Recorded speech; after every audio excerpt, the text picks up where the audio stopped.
Temu Sapa GPGPIB 18 September 2020 bersama kami di sini rekan-rekan dari GPIB Marga Mulia Yogyakarta atau biasa disebut Gereja Ngejaman ya. Jadi kita ini punya julukan tersendiri ya teman-teman, Gereja Belenduk dan Gereja Ngejaman seperti itu.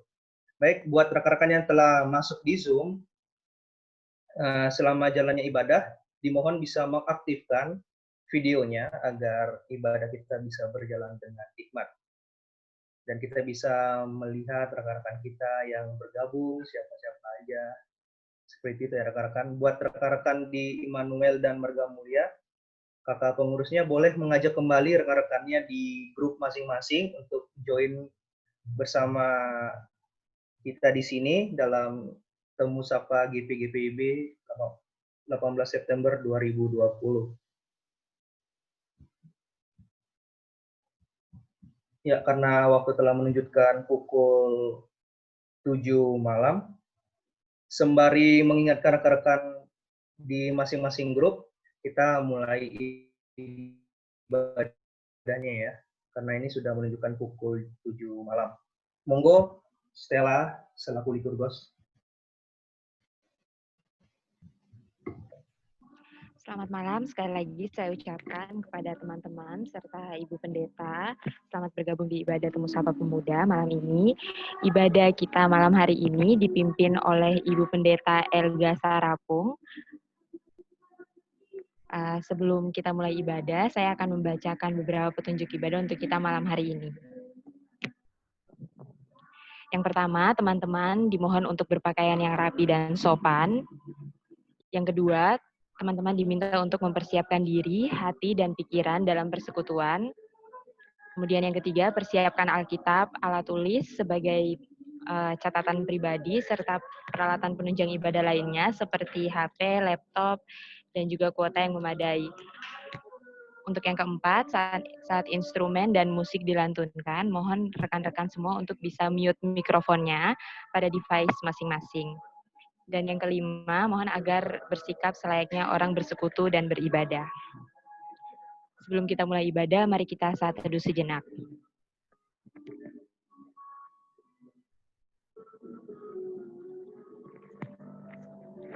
Saat teduh selesai, kita nyanyikan Mars Gerakan Pemuda.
Lanjutkan dengan pelengkap Kidung Jemaat 27, nyanyikanlah nyanyian baru.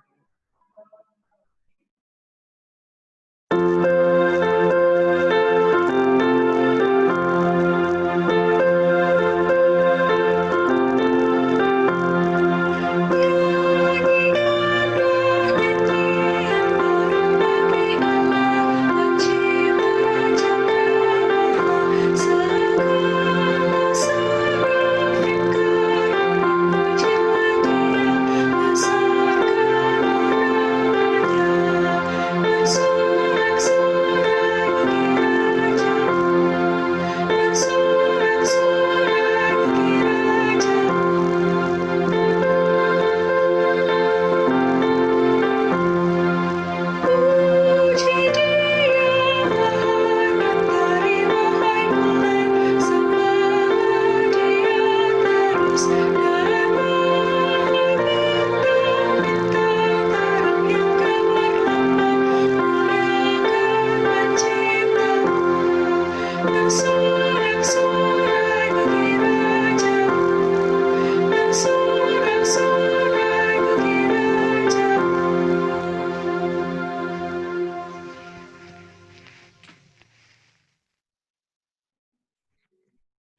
Sebelum kita mulai ibadah, mari kita berdoa. Tuhan, Allah Bapa yang Maha Baik dan Maha Kuasa, puji dan syukur kami panjatkan kehadirat-Mu Tuhan, atas berkat dan campur tangan Tuhan dalam hidup kami. Sehingga saat ini kami boleh bergabung bersama melalui aplikasi Zoom untuk melakukan ibadah Temu Sapa Pemuda. Kiranya ibadah kami ini Tuhan berkati dari awal, pertengahan hingga akhir, berkati Ibu Pendeta yang akan memimpin dan membawakan firman-Mu Tuhan, kiranya firman yang disampaikan oleh Ibu Pendeta dapat kami terapkan dalam kehidupan kami sehari-hari. Terima kasih banyak Tuhan Yesus. Ampuni salah dan dosa yang telah kami perbuat, baik disengaja maupun tidak disengaja. Haleluya. Amin.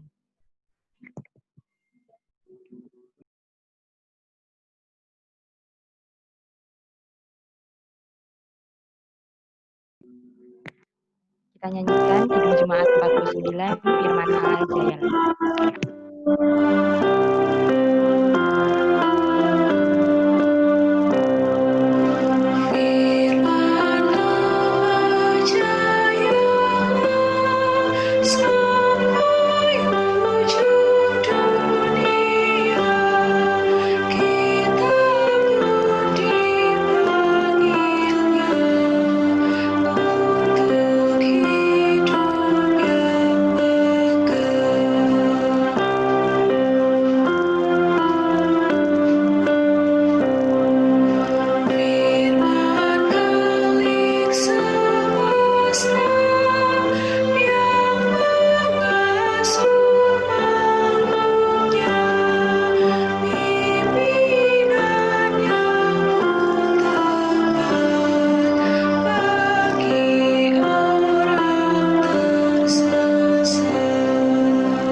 Untuk doa dan pemberitaan firman Tuhan, saya serahkan kepada Ibu Pendeta.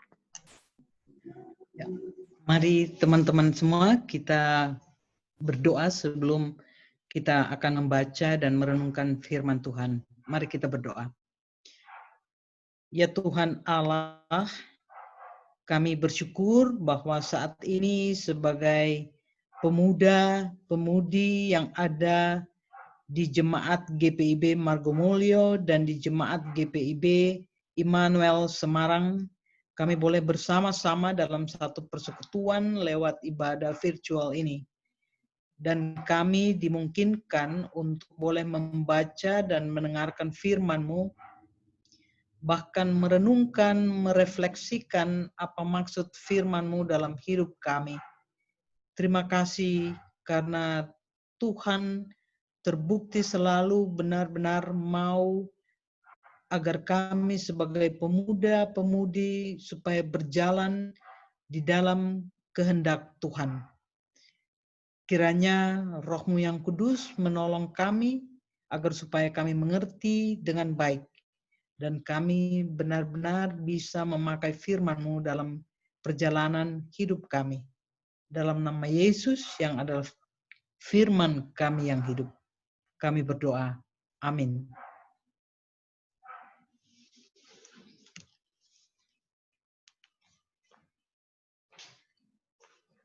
Pembacaan Alkitab dari teman GP, ada yang sudah siap?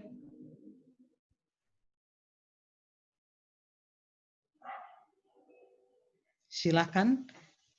Pembacaan terdapat dari Mazmur pasal 144 ayat 12 sampai 15. Ya. Mazmur 144 ayat 12 sampai 15. Ya, Bu ya? Ya. Oke. Mazmur 144 ayat 12 sampai 15 dengan firman Tuhan sebagai berikut. Semoga anak-anak lelaki kita seperti tanaman-tanaman yang tumbuh menjadi besar pada waktu mudanya, dan anak-anak perempuan kita seperti tiang-tiang penjuru yang dipahat untuk bangunan istana. Semoga gudang-gudang kita penuh, mengeluarkan beraneka ragam barang. Semoga kambing-kambing domba kita menjadi beribu-ribu, berlaksa-laksa di padang-padang kita. Semoga lembu sapi kita syarat, semoga tidak ada kegagalan dan tidak ada keguguran, dan tak ada jahitan di lapangan-lapangan kita. Berbahagialah bangsa yang demikian keadaannya, berbahagialah bangsa yang Allahnya ialah Tuhan. Terima kasih. Mari kita sambut dengan haleluya.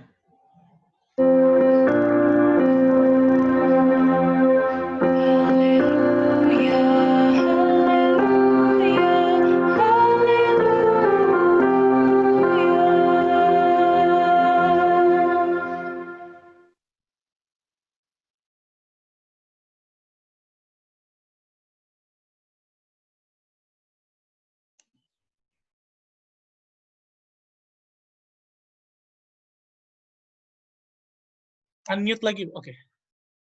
Ya, teman-teman, saya ada beberapa slide. Boleh next. Tolong tema yang pertama, slide yang pertama. Sebelumnya, slide yang pertama. Ya, oke. Nah, saya diberikan tema ini, menggereja mengindonesia. Tema ini saya mau hubungkan dengan refleksi kita tentang Hari Perdamaian Internasional. Saya tidak tahu apakah teman-teman GP ini tahu di kalender atau di medsos tentang Hari Perdamaian Internasional yang biasanya dilaksanakan setiap tanggal 21 September. Karena ibadah kali ini kita gabungan ya dari GPIB Margomulyo Yogyakarta. Minta maaf ini dalam slide saya tidak menuliskan Jemaat GPIB Immanuel Semarang. Next slide.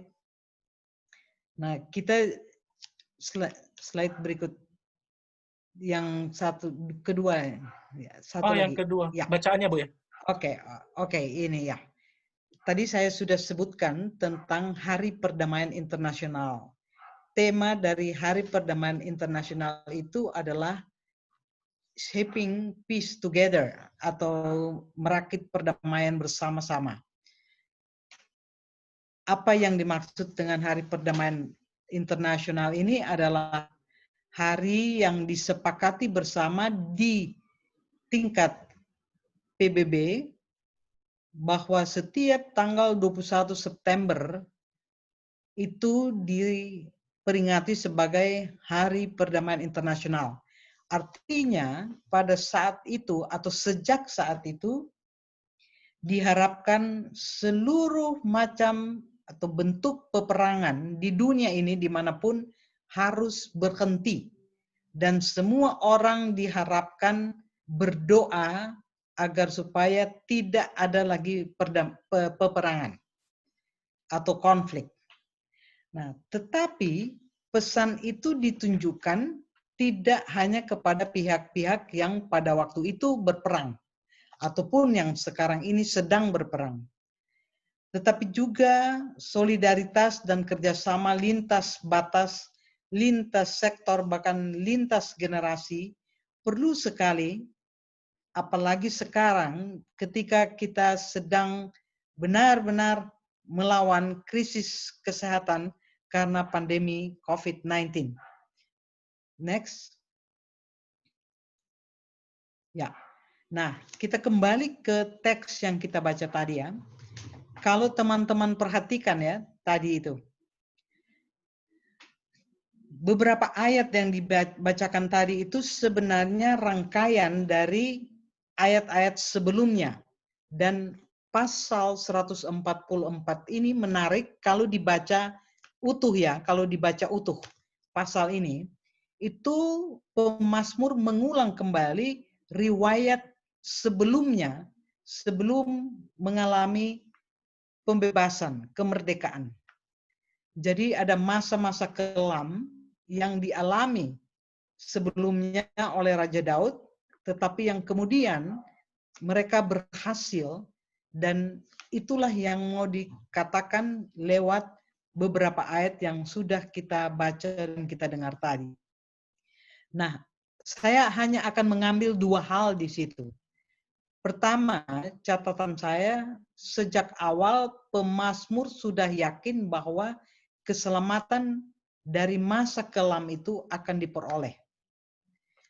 Pertanyaannya, mengapa? Nah, mungkin ada teman yang bisa mengatakan itu ketika tadi mendengar bacaan Alkitab ini. Sebelum melihat teks saya atau mungkin sudah melihat slide saya juga. Tapi ada yang spontan yang mau mengatakan mungkin hal lain. Silakan. Jadi pertanyaan, kalau memang benar pemazmur sudah merasa yakin bahwa mereka akan mengalami kemenangan, keselamatan, pertanyaannya mengapa? Nah, dari teks yang kita baca tadi, terutama di bagian akhir, ya, itu sudah diyakini bahwa itu dipengaruhi oleh keyakinannya bahwa dia sungguh-sungguh memiliki Tuhan. Tuhan yang adalah Allah dan tidak pernah diubah karena apapun. Itu satu. Yang kedua, dalam pembacaan tadi kita melihat sangat menonjol disebutkan tentang anak laki-laki, ya, pemuda dan pemudi dan anak-anak perempuan yang disimbolkan dengan, ya, anak laki-laki, tanaman-tanaman yang tumbuh menjadi besar pada waktu mudanya, dan anak-anak perempuan kita seperti tiang-tiang penjuru yang dipahat untuk bangunan istana. Kita membayangkan bangunan istana yang dulu-dulu, ya, bukan seperti arsitek sekarang. Arsitek dulu itu kalau kita kapan-kapan teman-teman punya kesempatan ke Roma atau ke Yunani, who knows, ya. Sekarang mungkin belum ada gambaran, tapi siapa tahu besok-besok ada kesempatan bisa pergi melihat sendiri peninggalan-peninggalan itu. Jadi itu digambarkan dengan tiang-tiang dari istana-istana yang pasti luar biasa. Kita saja kalau bisa ke istana presiden itu pasti bisa membayangkan betapa kokoh. Nah, artinya apa?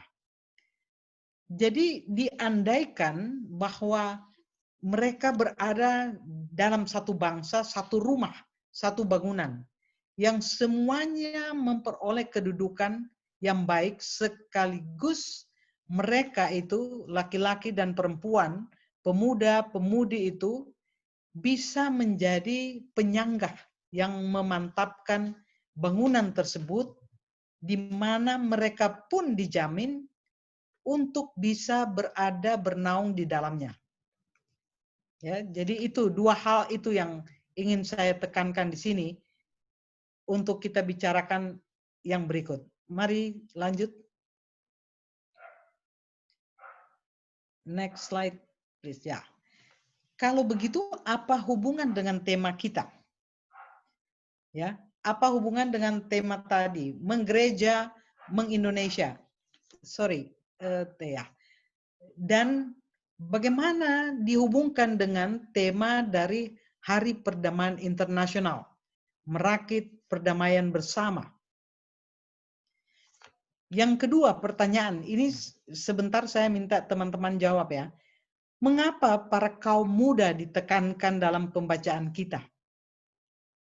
Dan mengapa kaum muda juga yang ingin saya tekankan dalam kaitan dengan merefleksikan tema kita dalam hubungan dengan tema Hari Perdamaian Internasional? Apa hubungannya dengan hidup bersama masyarakat majemuk yang banyak perbedaan, baik intra, antar maupun ekstra. Intra artinya kita di Kristen pun ada banyak perbedaan.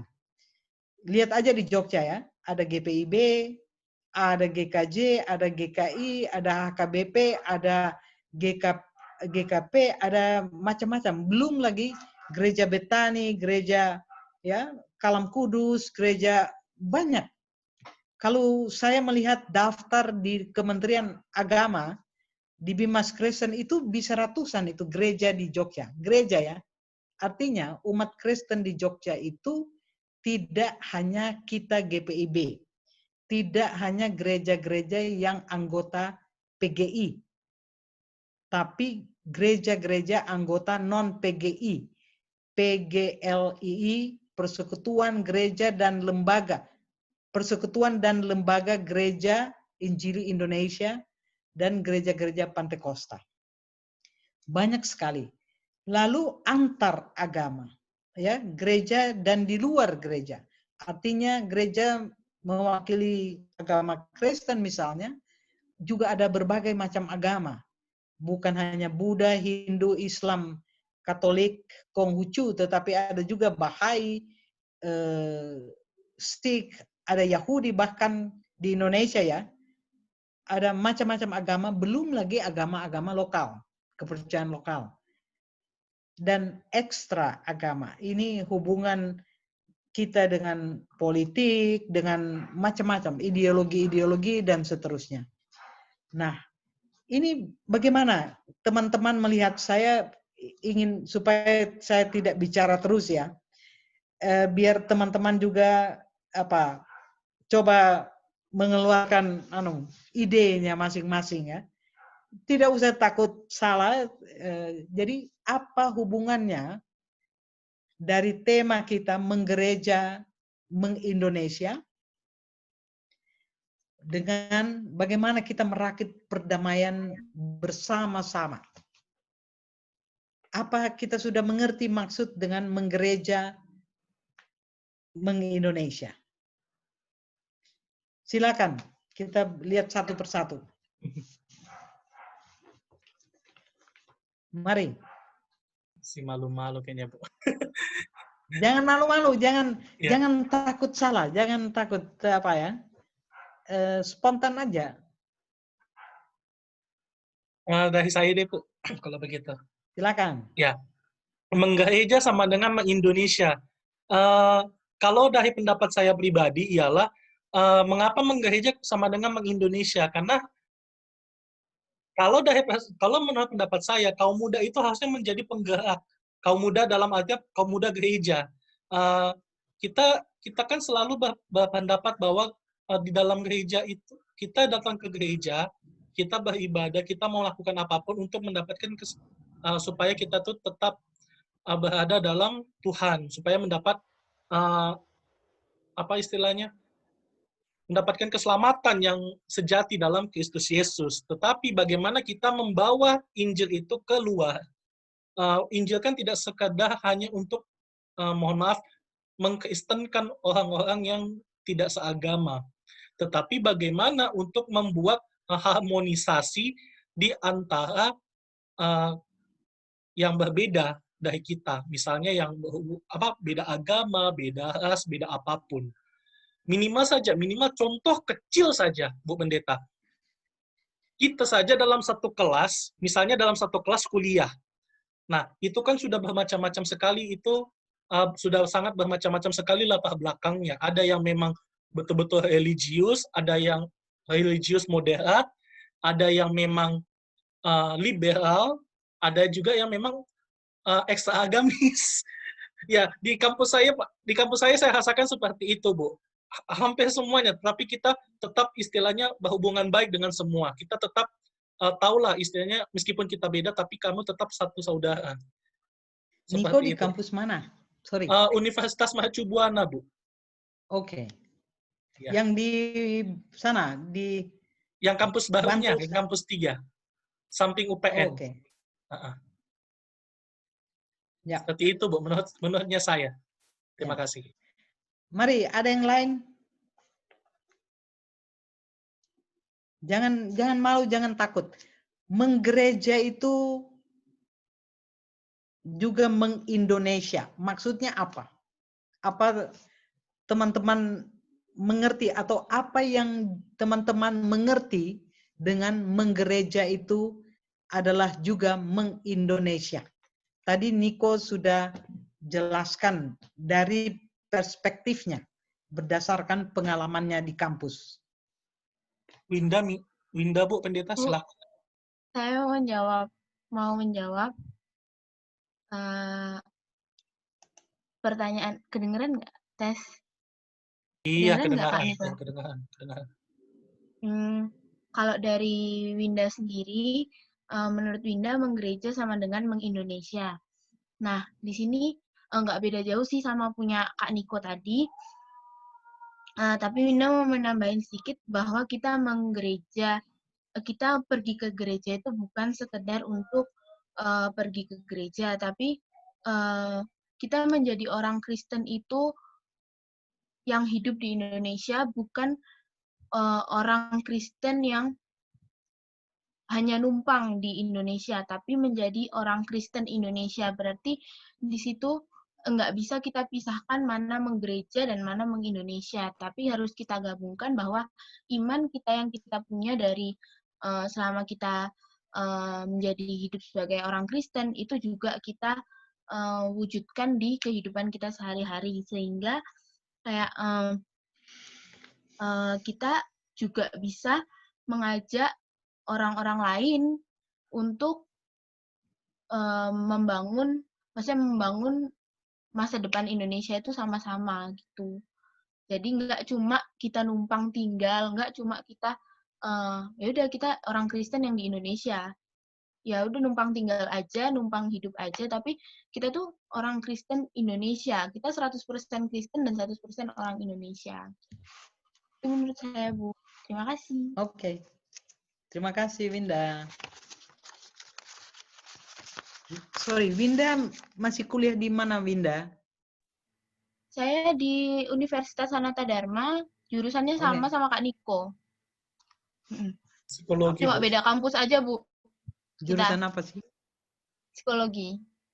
Sama Kak Niko. Psikologi. Oke. Ya. Siapa lagi? Silakan. Ini ada Ibu. Ada 33 pemuda-pemudi ini. Bu, boleh mungkin saya bisa menambahkan sedikit? Boleh banget, boleh banget. Oh iya. Jadi Ibu Pendeta, selamat malam. Kalau dari pertanyaan pertama, sebenarnya yang pertama Yoel tangkap dengan arti menggereja itu kehidupan orang Kristen sendiri sebagai gereja itu sendiri. Jadi kita turut sebagai orang Kristen atau sebagai gereja-gereja yang hidup membawa firman Tuhan dalam kehidupan kita sehari-hari. Nah, tapi konteks ini sebenarnya memang harus disejajarkan dengan kata mengindonesia.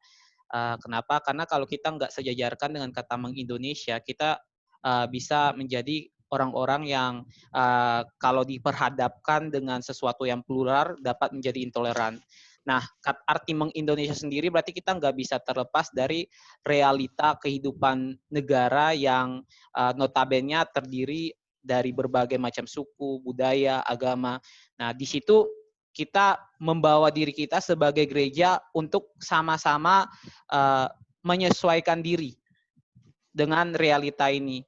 Bagaimana kita dapat membangun atau merakit keharmonisan di tengah-tengah hal yang memang bermacam-macam atau beraneka ragam. Di sini kalau merakit perdamaian bersama dengan kalau saya hubungkan dari menggereja dan mengindonesia dengan kata perdamaian, Bu, itu kita mungkin berpikir kembali tentang sifat dasar gereja. Sifat dasar gereja itu dinamis. Artinya gereja itu dia turut menyesuaikan diri, turut mengalir dengan kondisi zaman sekarang. Nah, dulu kan di gereja itu ada istilah bahwa di luar gereja tidak ada keselamatan. Tetapi seiring berkembangnya waktu dan sifat gereja yang memang dari statis menjadi dinamis, gereja mulai terbuka dengan hal-hal yang plural. Sehingga ini yang memang dimaksudkan bahwa ketika sekarang kita diperhadapkan dengan kondisi bangsa Indonesia yang benar-benar majemuk, kita bisa menggereja dan juga kita bisa mengindonesia dalam waktu yang bersamaan. Mungkin itu saja, Bu. Terima kasih. Yoel dari kampus mana? Fakultas apa? Oh, kalau Yoel kuliahnya di Institut Teknologi Nasional Yogyakarta, Bu, ambil teknik pertambangan. Wah, ini Iya, Bu. suka membaca juga kayaknya ya. Sama tadi Winda juga ya, dan ya senang mengerti tentang Konsili Vatikan kedua ya. Iya, Ya, itu.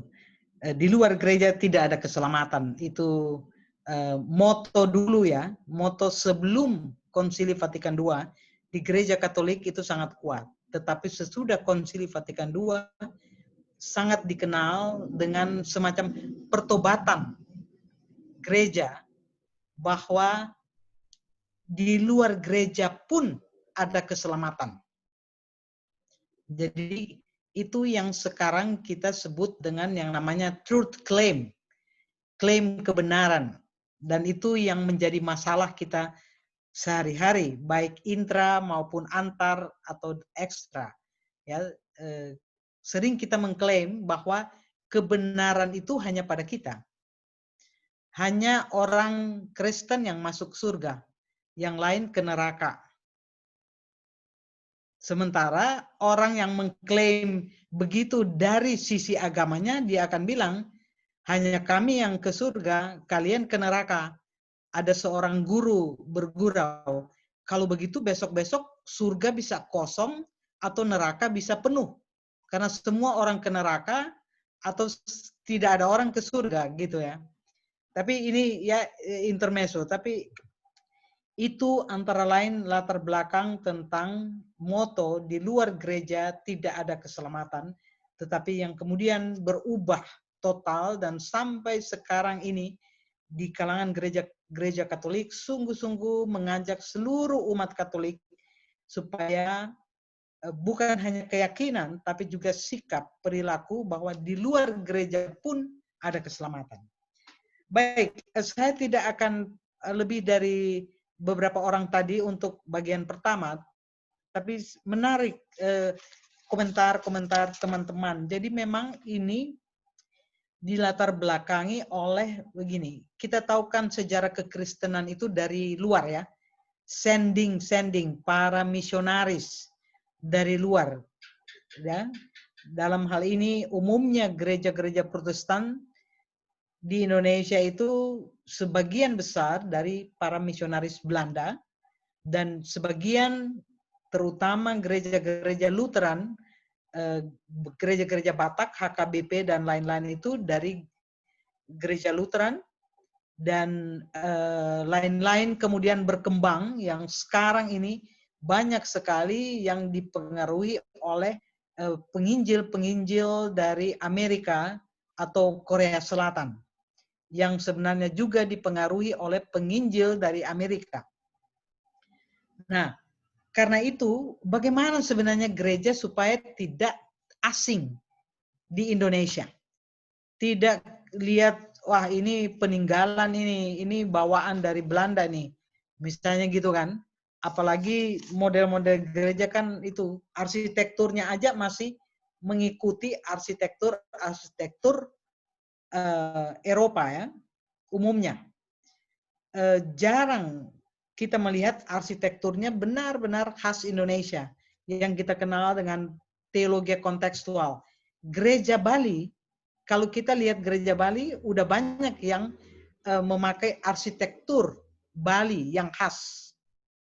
Tapi gereja-gereja di daerah-daerah lain, wah menara sampai 3-5 menara itu, muka, belakang, timur, barat, kalau bisa ada utara, selatan, atau ujung bawah, ujung atas, dan seterusnya ya. Ada menara yang luar biasa, mimbar-mimbar yang luar biasa.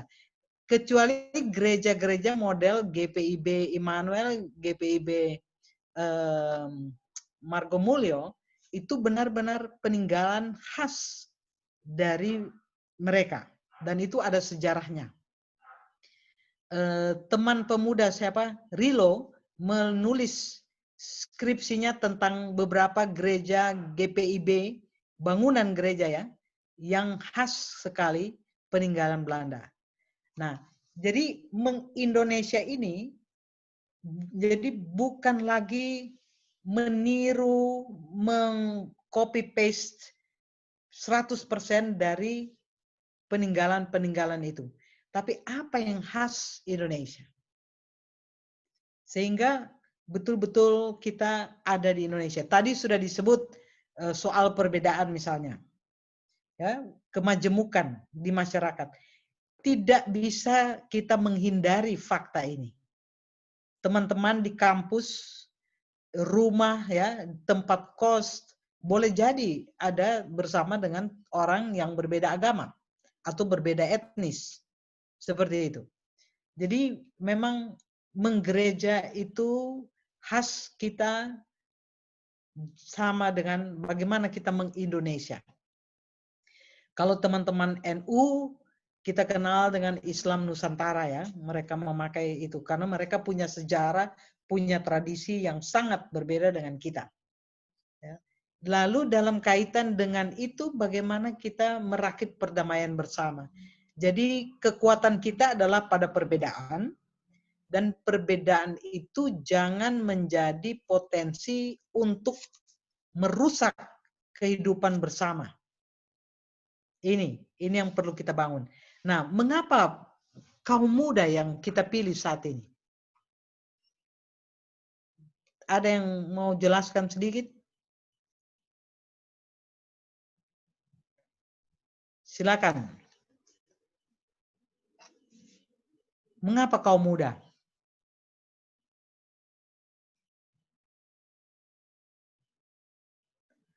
Mari Silakan. teman-teman yang lain, monggo. Jangan malu-malu. Dari Semarang, mungkin apakah ada Semarang, suara? Semarang.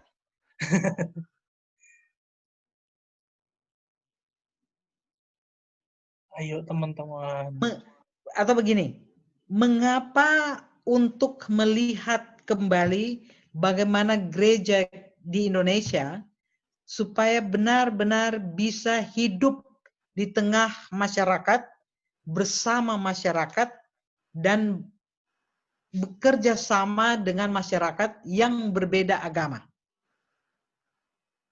Juga tentu berbeda etnis. Lihat aja di kita ya, GPIB, baik di Semarang maupun di sini. Internal kita saja, dari segi etnis kita sudah berbeda kan.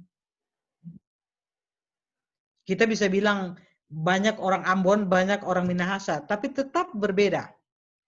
Orang Minahasa pun belum tentu dia sama loh. Mungkin dari Minahasa mana, dari sebelah mana, dan baru ketemunya di GPIB Margomulyo atau di GPIB Immanuel. Kalaupun orang Ambon, mungkin tidak semuanya datang dari satu daerah yang sama. Tapi Maluku mana atau Ambon mana juga boleh jadi berbeda, dan baru kali ini bertemu ketika ada di Jogja. Jadi itu, tapi bagaimana dengan perbedaan itu kita bisa bersama-sama merakit perdamaian untuk kepentingan kita bersama. Dan itulah Indonesia. Tapi pertanyaannya, mengapa kaum muda di sini penting? Silakan, jangan takut, jangan ngomong aja apa dari pengalaman kalian, dari refleksi kalian tentang pengalaman sehari-hari. Halo Bu Elga, aku menjawab. Ya, Bu. silakan. Halo, Silakan apakah suara Aditya. Kedengaran suaramu. Kalau menurut saya Bu, kenapa generasi muda yang menjadi pakai Bu? Karena yang pertama, generasi muda itu masih semangat Bu, masih semangat dan sehat gitu, secara jasmani, secara iman juga masih berkobar-kobar untuk melayani, bersekutu, dan membangun bangsa dan negara. Yang kedua, kalau tidak anak muda, siapa lagi yang membangun bangsa ini, Bu? Karena anak muda lah generasi bangsa, yaitu penerus bangsa ini, Bu. Terus, saya belajar di psikologi ketika kuliah, anak muda ini sangat tinggi sekali konformitasnya, Bu. Yaitu interaksi antar sesama itu sangat tinggi. Jadi, anak muda ini memiliki yang kuat untuk mempengaruhi orang-orang lain atau orang-orang untuk ikut serta dalam membangun bangsa. Seperti itu, Bu, kalau menurut saya, Bu. Terima kasih, Bu. Baik, terima kasih. Aditya. Ada yang lain lagi? Silakan.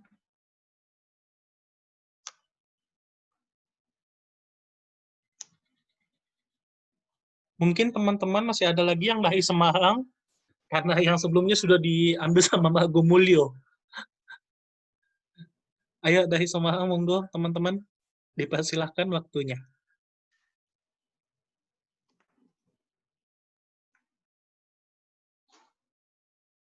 Halo. Ini tidak ngomong karena malu, takut, atau gimana nih?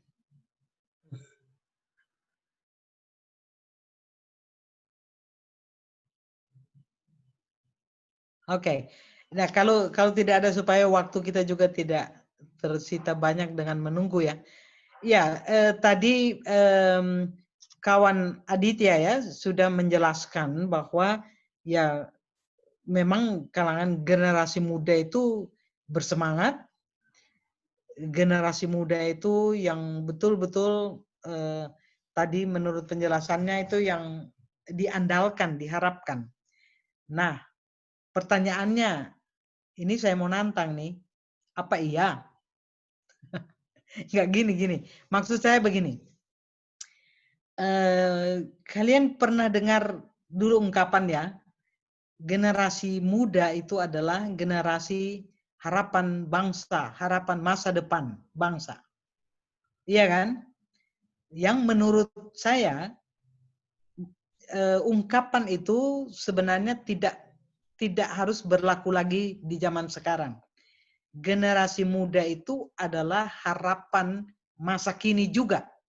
Bukan hanya tunggu kalian sudah lulus S1, S2, S3 baru itulah yang diharapkan. Tidak.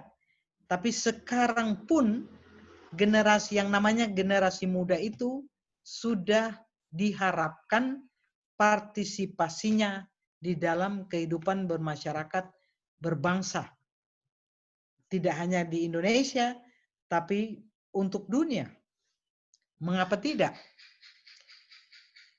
Nah, ini saya harap ini menjadi semangat dari teman-teman, menjadi spirit, menjadi inspirasi dari pemuda gereja pun diharapkan, bukan nanti sesudah. Kalau nanti sesudah kan saya tidak tahu nanti Niko besok di mana, Winda di mana, Aditya di mana, dan seterusnya. Ya, dan apakah masih akan aktif atau semakin aktif atau bagaimana?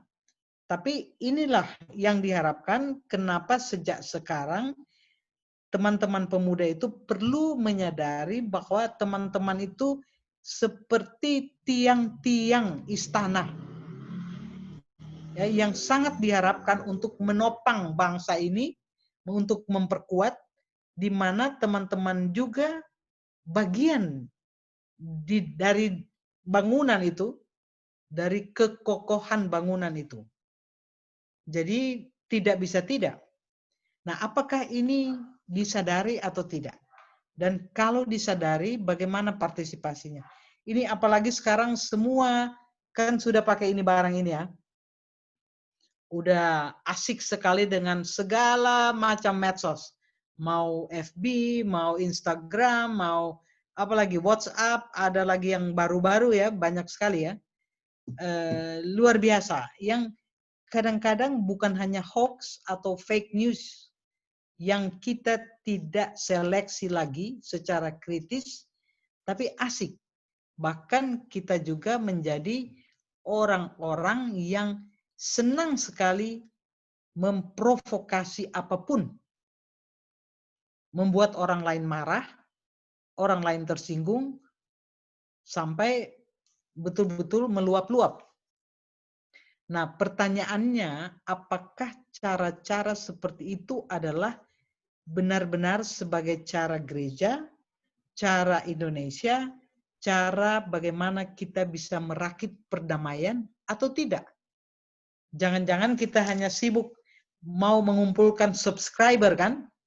Semakin banyak subscriber, wah mantap sudah. 1.000, 2.000, 10.000, senang kita. Padahal bukan dalam rangka perdamaian, tapi provokatif. Seperti itu. Iya kan?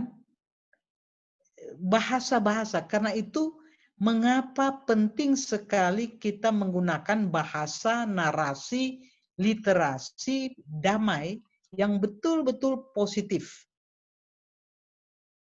Itu salah satu.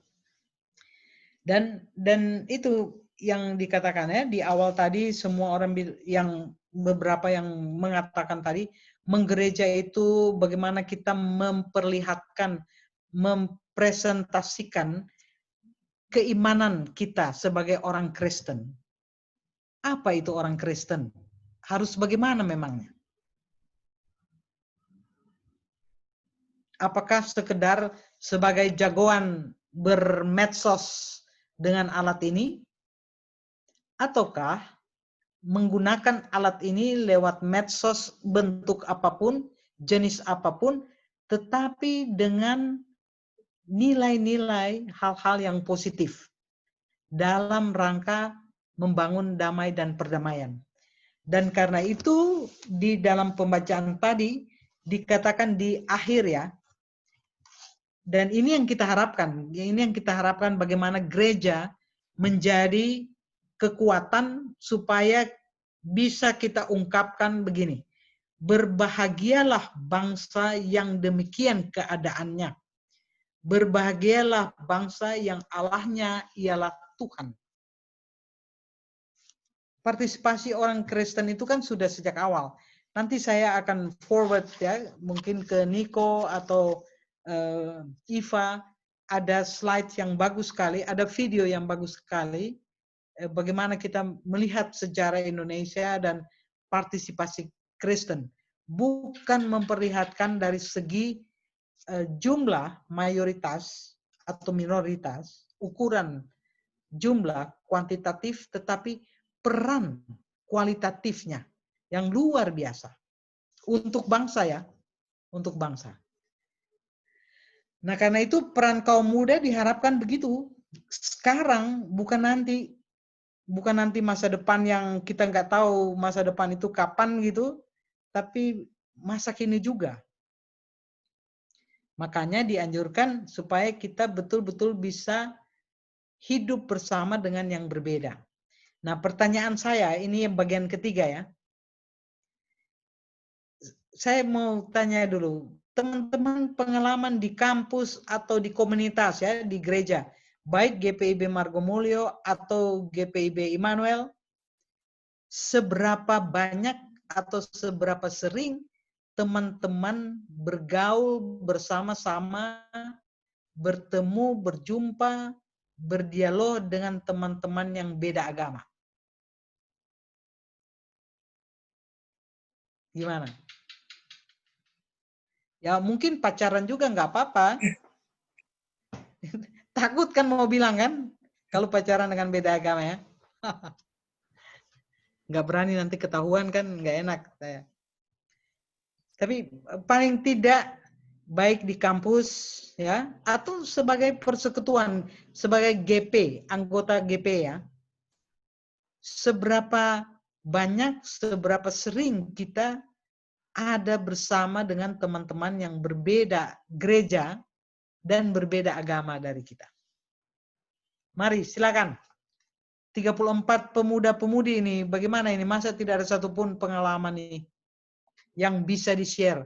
Share-lah. Supaya ini bukan soal buka rahasia, tapi sharing pengalaman. Ya. Mungkin itu menggembirakan, tapi mungkin itu menjadi tantangan, bahkan kesulitan. Silakan. Teman-teman bisa unmute ya, Kak Ilo. Halo, selamat malam semuanya. Selamat malam. Nah, ini dia ini.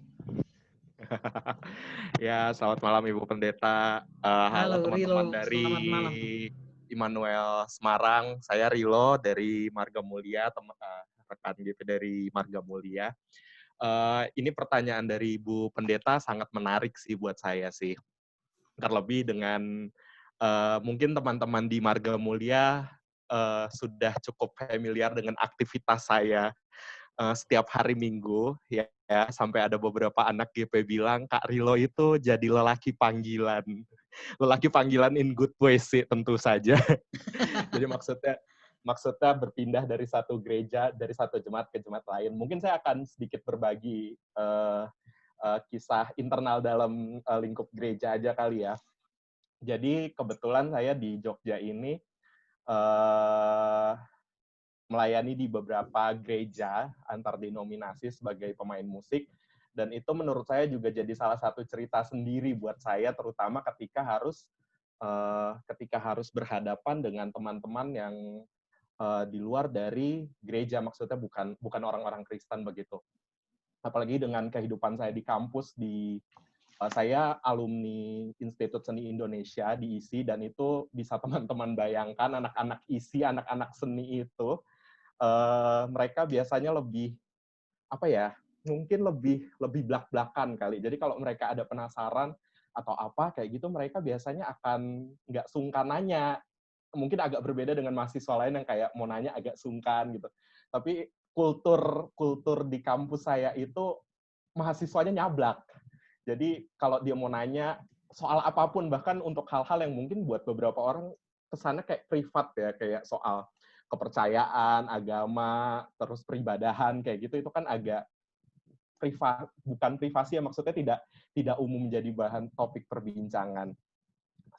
Jadi satu pengalaman saya yang unik, dan mungkin ini teman-teman juga mungkin pernah mengalaminya, jadi saya nggak sendiri sepertinya.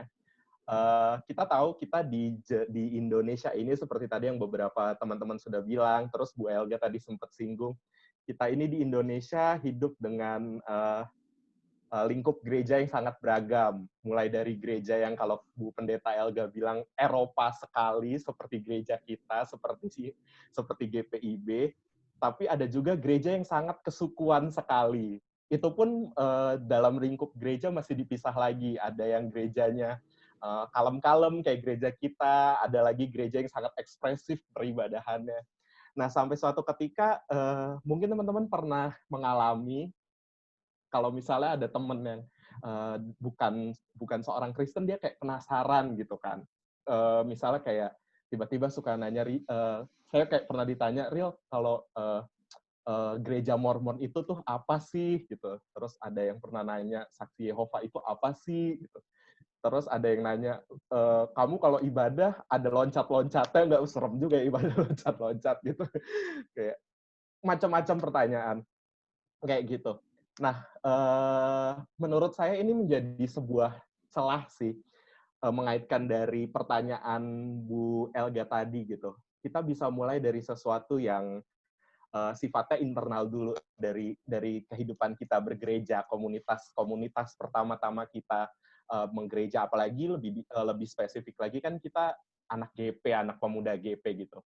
Dari situ kita bisa membuka jalan, membuka dialog yang tentu saja membangun. Jadi bukan cuman ngomong-ngomong aja. Jadi di situ kan kita bisa bertukar pikiran, bisa saling membuka dialog yang dialog yang intinya bisa saling membangun antara kedua pihak. Jadi enggak, ini kayak gini, kok kamu kayak gini, itu dia kayak gini, enggak gitu. Jadi justru di sini kita bisa membuat istilahnya bisa membuat semacam membuka jalan untuk kita membangun dialog dengan orang-orang yang mungkin bukan berasal dari sebuah komunitas gereja gitu.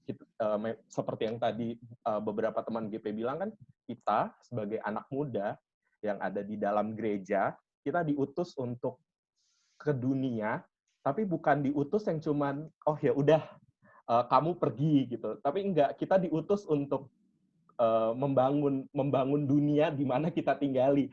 Jadi enggak muluk-muluk soal surga, Tapi kan seperti yang kita tahu dalam doa Bapa kami, datanglah kerajaan-Mu. Jadi kita membangun sebuah kondisi di mana kita menghadirkan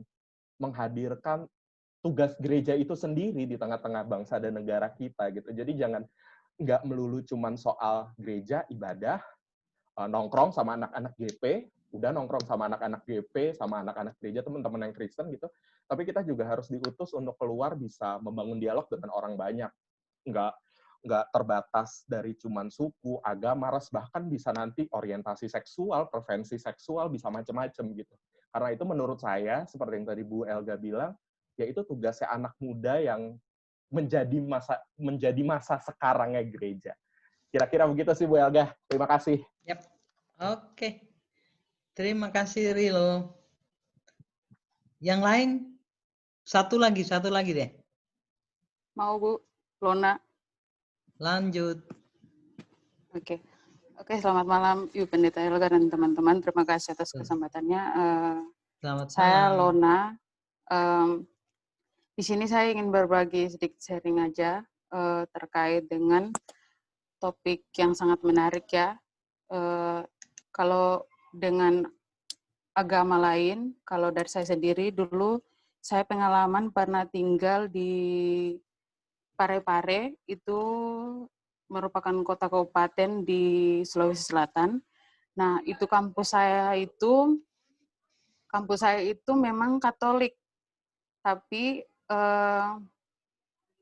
ada 85% mahasiswanya itu Muslim.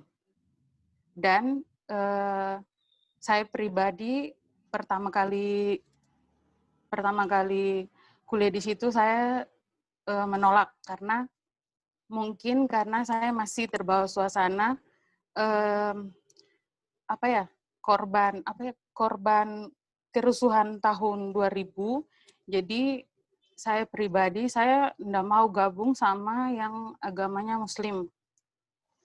Karena saya berpikir karena mereka saya dulu pernah mengalami masa yang itu, tapi karena sejak bersekolah di situ, saya diajarkan berbagai hal untuk saling toleransi. Jadi kita memang gereja, jadi dimanapun kita berada, kita harus menunjukkan kalau memang gereja itu bukan hanya dari dari gedungnya aja, tapi dari kita pribadi.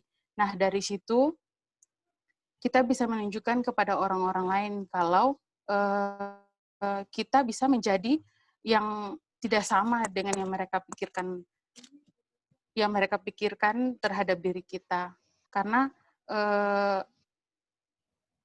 kalau di tempat saya itu, kalau di kampung saya di Maluku sana, mereka tuh masih kayak menganggap orang dari agama sebelahnya itu, agama sebelah, maksudnya di sini Islam, itu kayak masih was-was begitu, kayak mau bergaul takut, mau saling terbuka pun takut.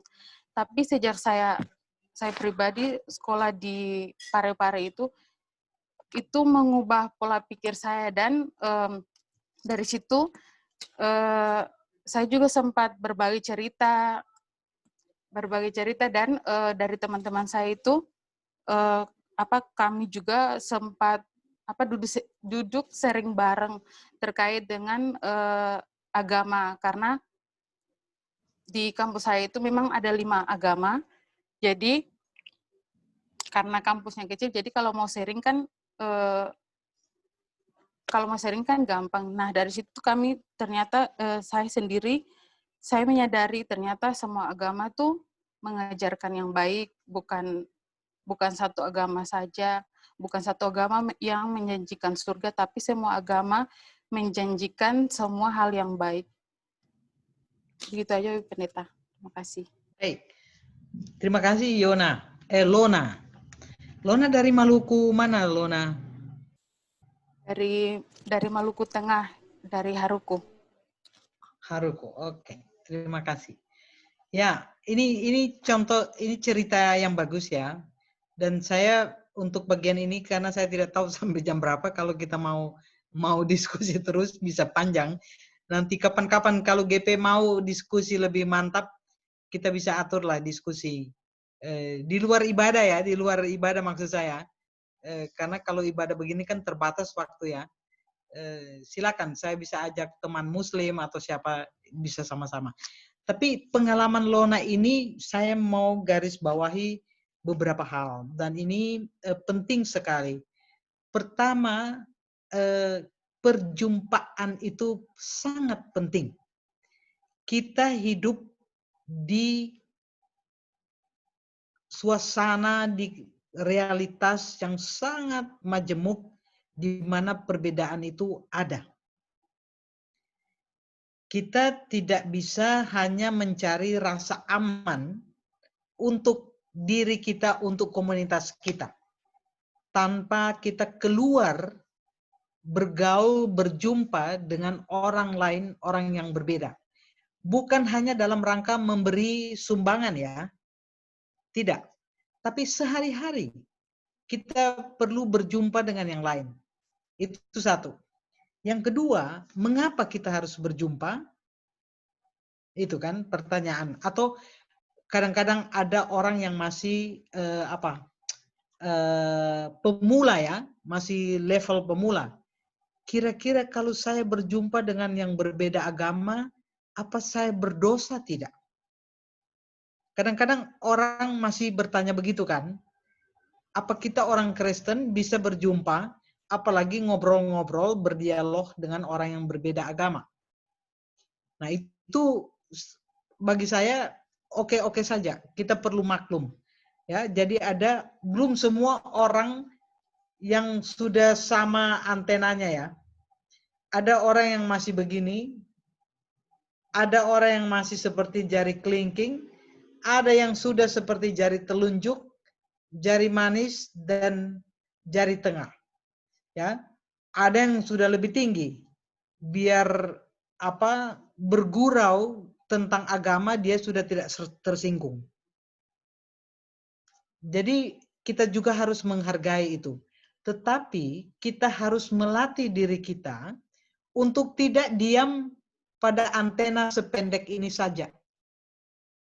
Sependek ibu jari. Bagaimana kita bisa meningkat menjadi orang pemuda yang sudah punya antena setinggi jari kelingking. Dan seterusnya dan seterusnya. Tetap sebagai orang Kristen. Itu. Ya. Itu penting, itu penting. Jadi kita tidak perlu takut keluar, bergaul, berjumpa dengan orang yang berbeda agama, berbeda gereja, berbeda apa saja. Nah, yang kedua yang menarik dari kesaksian Lona tadi, cerita Lona tadi adalah Lona punya pengalaman pahit, khususnya hubungan dengan agama Islam. Karena konflik Ambon. Saya ingat masa-masa konflik karena kami terlibat dalam konflik resolution, peace building di Ambon. Jadi masih sniper itu banyak, kami tidak berani atau takut mau lewat jalan, harus lewat laut sama aja bisa ditembak. Tapi dengan pengalaman itu yang sangat traumatis ya. Sampai-sampai Lona lihat yang beragama lain dalam hal ini bukan hanya sekedar takut, tapi mungkin benci, marah, mungkin ya, seperti itu pengalaman. Tapi ketika berada di Parepare, di mana ada benar-benar realitas berbeda itu ada, nah di situ Lona berproses menyembuhkan trauma-trauma yang ada padanya, dan dia pikir semua kita bisa kok. Ini bukan berarti menyamakan semua agama ya. Tentu semua masing-masing beda. Tapi semua agama itu apa saja selalu punya intisari tentang kebahagiaan, tentang kebaikan, tentang perdamaian, tentang bahkan kasih loh. Teman-teman mungkin belum pernah lihat, saya lupa siapkan ya, ada satu dokumen yang disebut A Common Word. itu yang dikeluarkan oleh 136 tokoh Islam sedunia. Sedunia loh. Dalam bentuk satu surat dikirim ke semua pemimpin gereja sedunia. Mau Katolik di Vatikan, mau Dewan Gereja Sedunia dengan semua gereja-gereja anggotanya, termasuk gereja-gereja di Indonesia, gereja Anglikan, gereja Ortodoks, macam-macam.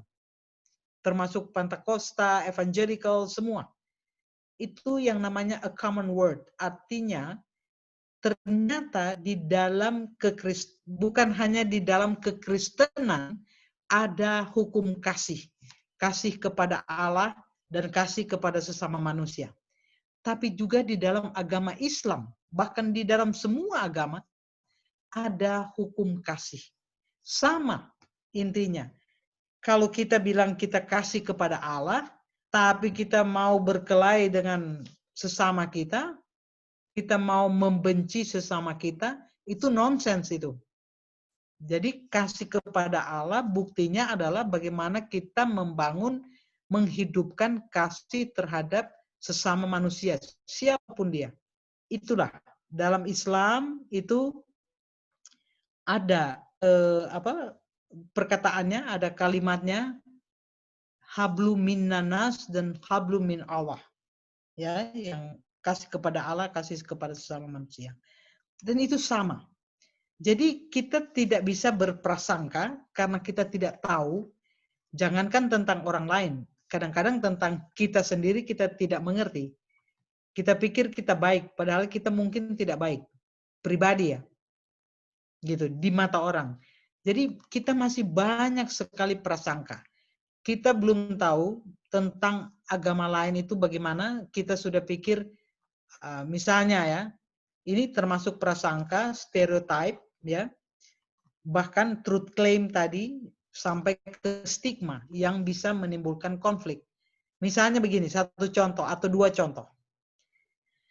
Sekarang ini dengan berbagai peristiwa, apalagi terorisme, ya, intoleransi, kelompok-kelompok radikal, lalu kita menggeneralisir Islam itu identik dengan terorisme dan kekerasan. Apa benar? Ada banyak sekali orang Islam yang sama sekali menentang itu. Ini bukan Islam yang benar. Gitu. Ya, itu satu. Yang kedua, kadang-kadang kita juga berpikir mereka yang agama Buddha atau Hindu itu karena sembahyang-sembahyang patung, jadi semuanya masuk neraka. Kita belum pernah tahu, belum pernah bertemu, belum pernah bertanya, apakah benar mereka sembahyang yang namanya patung menurut kita. Mereka akan jelaskan. Ya, saya pernah membawa wilayah 2 dulu ya, 6-7 tahun lalu mungkin, ke Mendut dan ke pesantren. Di sana ya, Wihara Mendut. Biku di sana bilang begini, jadi ini, maksudnya ini patung Buddha itu ya, ini hanya media aja. Sama dengan kalau ibu bapak masuk gereja, itu mimbar, altar, itu media di dalam gereja. Di mana dari situ ada pendeta, ada romo, berdoa bersama jemaat, umat. Nah, mereka juga memakai itu sebagai media. Jadi bukan sembahyang kepada patung itu. Gitu. Nah, jadi kalau patung itu mau dihancurkan, dibuang, silakan. Tapi pertanyaannya, mengapa kalian buang? Mengapa kalian hancurkan? Bukankah kalian orang beragama juga? Nah, gitu. Apakah memang agama kalian mengharuskan melakukan itu? Seperti itu. Jadi di dalam semua agama itu ada yang namanya kasih, ada yang namanya kasih ya, yang kita sebut kepada Allah dan sesama manusia.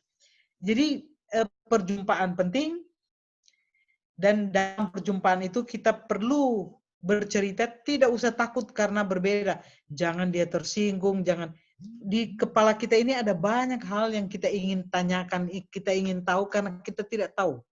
Tapi kita tidak pernah menjumpai orang dan kita bisa bergaul, berjumpa, dan bertanya. Ya. Teman-teman pemuda yang biasa dulu ya saya suka hadirkan di gereja, ya baik Interfaith Voice, itu sering ya dengan kami ya dalam masa COVID ini mereka tetap aktif ya, masak, bagi-bagi makanan. Ini kami ada webinar setiap hari Jumat ya. Minggu depan dan 2 minggu depan itu khusus pemuda. Nanti saya kirim juga ke pemuda GPIB, baik Semarang maupun Jogja, kalau bisa ikut acara webinar itu. Karena menurut saya teman-teman pasti akan mendapatkan kekayaan-kekayaan yang tidak bisa dijumpai di mana-mana. Jadi seperti itu. Ini untuk pengetahuan, tapi juga untuk pengalaman-pengalaman konkret. Jadi saya tidak akan berpanjang-panjang karena nanti sudah akan lama ya. Gimana liturgos teman-teman? The next slide please. Ini yang terakhir. Ya, jadi pertanyaannya, apa komitmen dan integritas gerakan pemuda GPIB Jemaat Margomulyo dan Jemaat Immanuel dengan teks yang mengatakan menjadi tanaman yang tumbuh menjadi besar, tiang-tiang yang menjadi penjuru, baik untuk gereja maupun masyarakat dan bangsa. Ada 2 orang yang mau mengatakan sesuatu, komitmen. Ini tidak perlu membaca janji ya, sumpah, tapi spontan aja.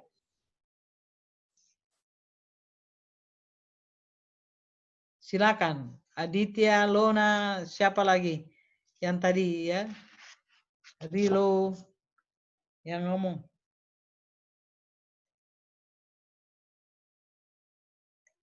Kalau Lona ya, tadi Bu, sudah, silakan.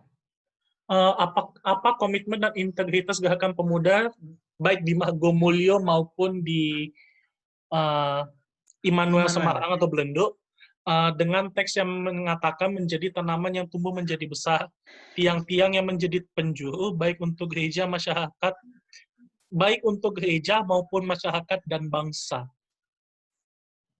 Komitmen dan integritas, kalau gerakan pemuda menurut saya tetap menjadi garam dan terang dunia. Maksudnya ialah kita tetap menjadi agen, kalau mungkin mengutip dari kata-kata dari ini Bu, Hari Perdamaian Internasional ialah peace starts from me, damai dimulai dari saya. Nah, bagaimana kita menciptakan damai dari kita untuk kita sharekan damai itu ke semua kalangan, bahkan yang berbeda gereja pun, berbeda agama pun, kita tetap menjadi damai, garam dan terang dunia bagi sesama manusia. Menurut saya seperti itu. Ya. Komitmennya paling utama seperti itu. Terima kasih. Ya.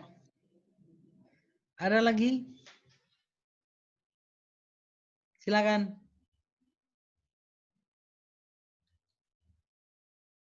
Ayo. Mari. Ya, artinya gini juga, saya mau singgung, sekarang ini juga kan era yang medsos saya katakan tadi ya. Jangan lupa godaan-godaan untuk bagaimana mendapatkan uang yang banyak, ya. Itu bisa menghalangi seluruh komitmen kita. Atau komitmen itu bisa kita ucap, tapi itu bisa kabur, hilang karena uang. Karena ini istilah bahasa yang saya suka sekali ya, PGI memakai, bagaimana dalam masa seperti ini kita bisa juga mempertahankan pola hidup keugaharian yang sederhana.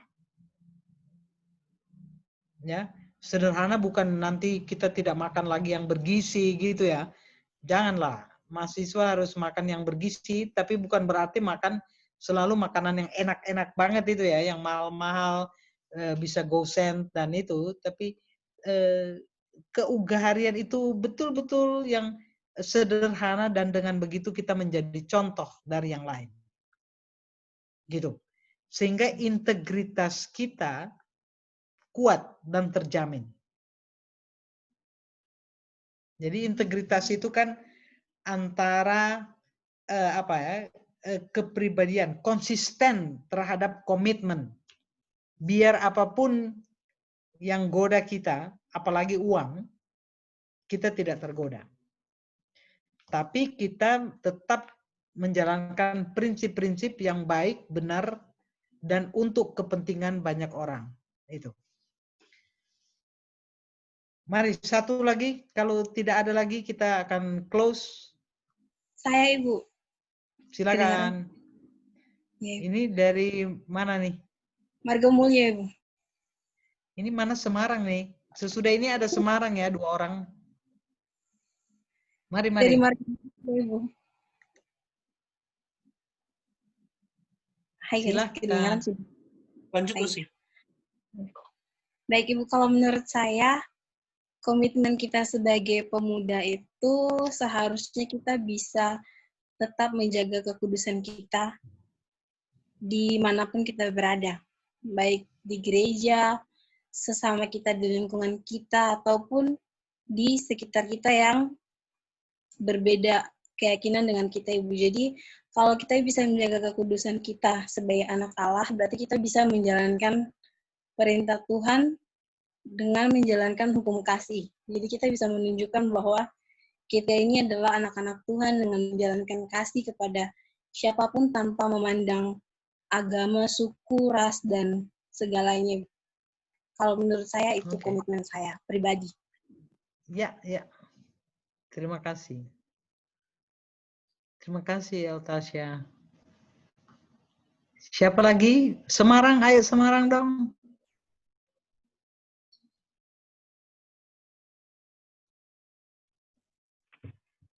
Halo.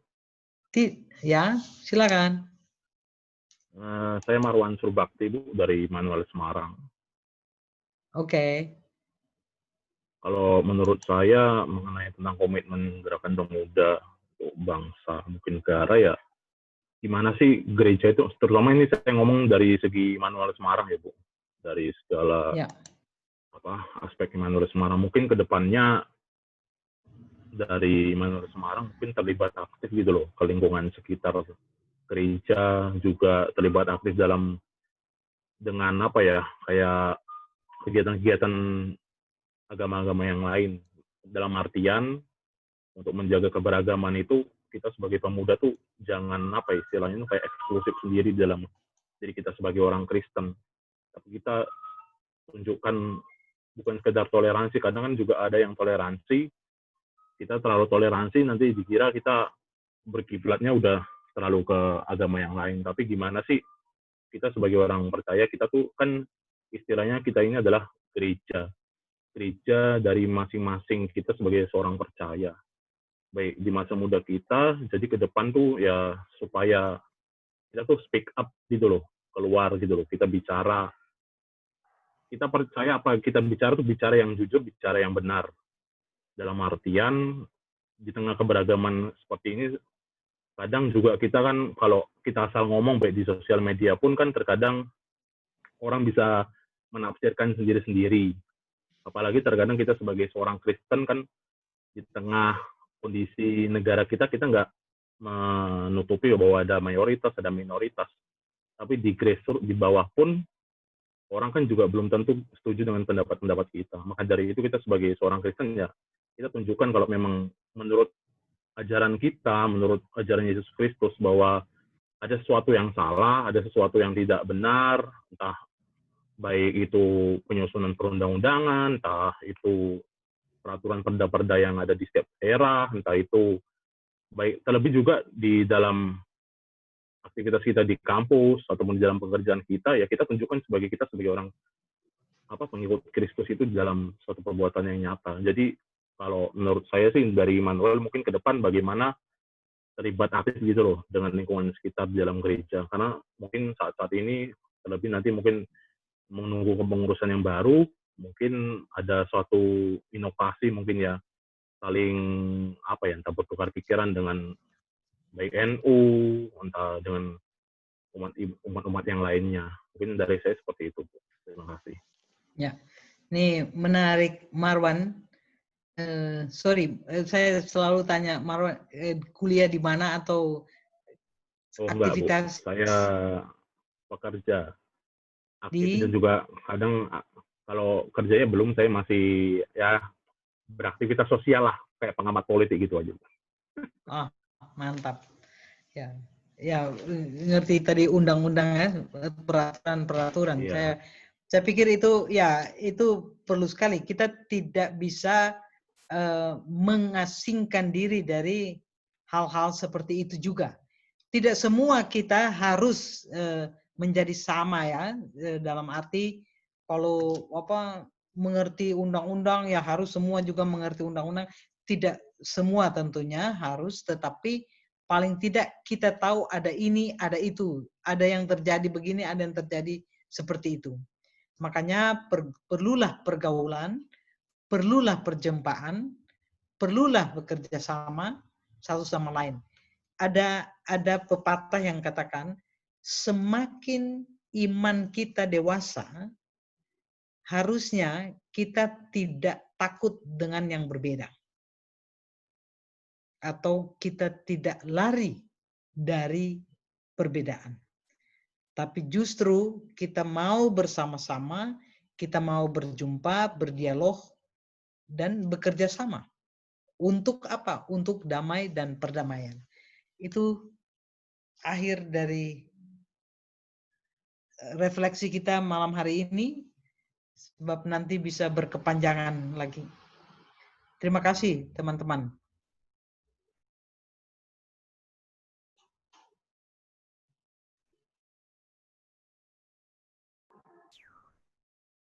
Baik.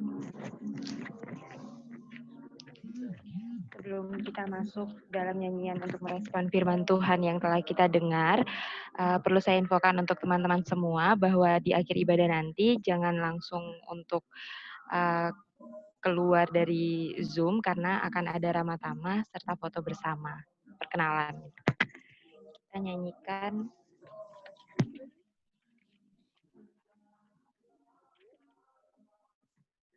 Kidung Jemaat 257, Aku Gereja, Kau Pun Gereja.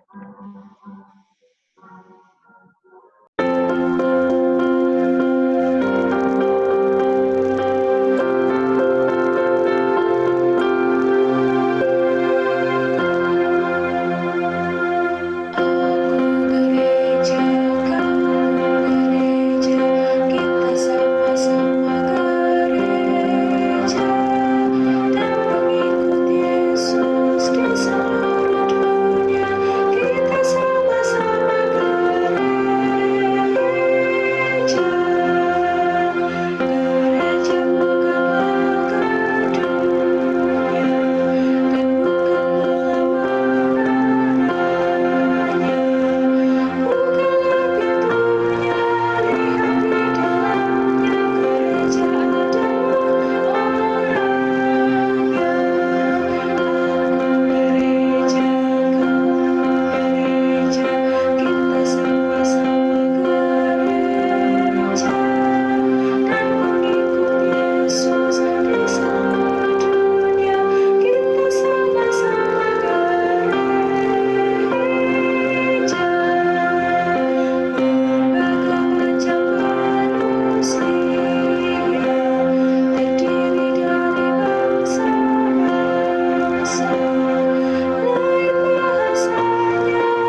kita akan masuk dalam doa syafaat. Doa syafaat saya serahkan kepada teman-teman yang bertugas.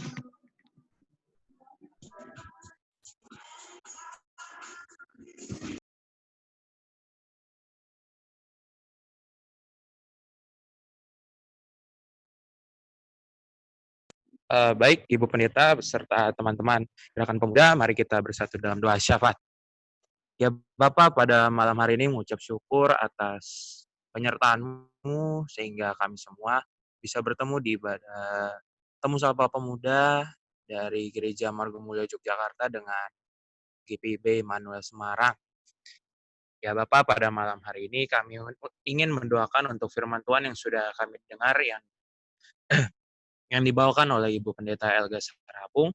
Tuhan kiranya berarti dari firman Tuhan yang kami dengar, ini dapat menjadi pedoman kami untuk menjadi pemuda yang selalu hadir dalam perbedaan yang ada di dunia ini. Tuhan mau bimbing kami menjadi garam dan terang dunia agar membawa perdamaian. Kami juga ingin berdoa untuk teman-teman yang sudah bisa menjalankan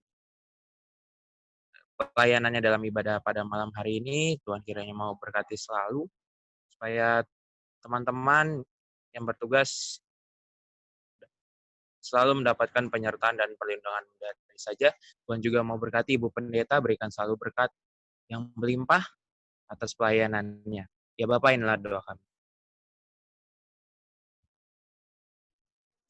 Kami bersyukur ya Tuhan, malam hari ini Tuhan, Kau bolehkan kami untuk bersatu untuk memuliakan nama-Mu. Dalam rangkaian doa syafaat pada malam hari ini Tuhan, kami ingin mendoakan anggota GP yang sedang sakit Tuhan. Biarlah Tuhan memberkati setiap obat-obatan Tuhan memulihkan, Tuhan memberikan pengharapan, bisa sehat, dan bisa bergabung sama-sama kami bersekutu dan memuliakan nama Tuhan. Kami juga berdoa ya Tuhan buat anggota GP yang sedang berulang tahun. Anggota GP yang berulang tahun bukan hanya dewa secara fisik, biarlah juga Tuhan dewa secara iman, dan selalu bersyukur atas setiap orang yang bertambah, dan berkat Tuhan selalu bertambah di dalam kehidupannya Tuhan.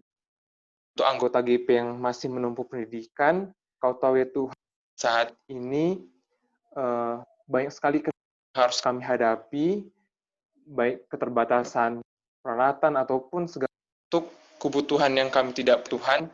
Kami percaya Tuhan Engkau mampukan kami untuk selalu beradaptasi, mampu mengembang pendidikan sampai selesai ya Tuhan. Untuk anggota GP yang bekerja, Tuhan selalu menguatkan dan memberikan semangat di tengah pandemi ini Tuhan. Untuk kesehatan anggota GP, Tuhan juga menjaga dan melindungi Tuhan. Engkau tahu sekarang sedang pandemi, biarlah Tuhan yang melindungi dan menjaga kami Tuhan. Untuk jodoh ya Tuhan, kami percaya Tuhan, Engkau sudah menentukan waktu yang tepat untuk kami, dan Engkau telah mempersiapkan jodoh kami ya Tuhan. Biarlah Tuhan, untuk gerakan pemuda yang sedang mencari jodoh, Engkau berikan jodoh yang takut akan Tuhan, dan jodoh yang seiman, sehingga apa ya Tuhan, nama Engkau semakin dimuliakan. Kami juga berdoa ya Tuhan untuk orang tua kami, gerakan pemuda, dimanapun orang tua kami berada, biar Tuhan juga memberikan kesehatan, rezeki, sukacita, biar di masa tuanya orang tua kami pun juga selalu bersyukur atas berkat-berkat Tuhan yang dalam kehidupan yang dirasakan ya Tuhan. Untuk kegiatan GP ke depannya, biar Tuhan setiap rencana dari GP Margamulia dan dari Immanuel Semarang, Tuhan berkati, apapun ya Tuhan rencana kami ke depannya, kami percaya Tuhan, setiap ada pergumulan dan segala hal yang kami hadapi, ketika kami meminta Engkau ikut serta turut memberkati, kami percaya Tuhan, setiap rangkaian pelayanan kami bisa lancar dan surut kehendak-Mu Tuhan. Dan untuk kepada pengurus GP, biar Tuhan juga memberikan semangat, Tuhan berikan hikmat, kami percaya Tuhan, seperti Engkau memberikan hikmat kepada Raja Salomo, begitu juga Engkau memberi hikmat kepada pengurus gerakan pemuda kami Tuhan. Biarlah para pengurus gerakan pemuda kami mampu memimpin Pelkat GP menjadi lebih baik Tuhan. Dan pada saat ini yang sedang proses peralihan pengurus GP, Kau tahu Tuhan, kami manusia yang berdosa dan tak sanggup untuk mengembang tugas menjadi pengurus GP. Tapi kami percaya Tuhan, Engkau memilih setiap orang-orang yang pengurus GP, Engkau memilih tidak memandang apapun latar belakang ya Tuhan, tetapi ketika Engkau memilih, itulah yang terbaik ya Tuhan.